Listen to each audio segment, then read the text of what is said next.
omaggio che dobbiamo a coloro che difesero la patria con tutto l'amore fino al supremo sacrificio della vita.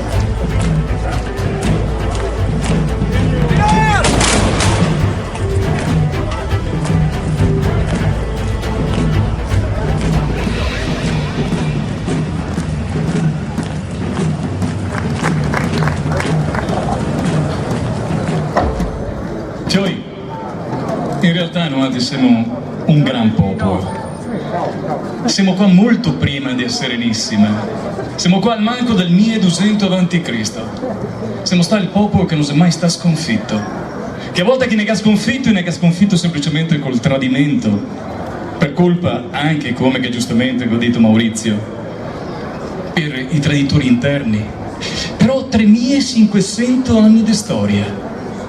Capire che anche 200 anni di infelicità non sai che possa farne tanto male.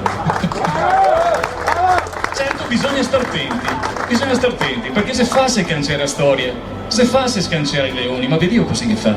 Io ritorna, non come se fosse un fungo maledetto, ma perché si è scritto dentro il nostro cuore, dentro il nostro sangue. E noi altri non potremo far de manco de ori. E quando chi casca il io non so che fine, so che inferno che si andai, chi Giacobini che aveva fatto. Ma vi assicuro che se che sono animi mortali se ancora Dio pagarla, a mio parere.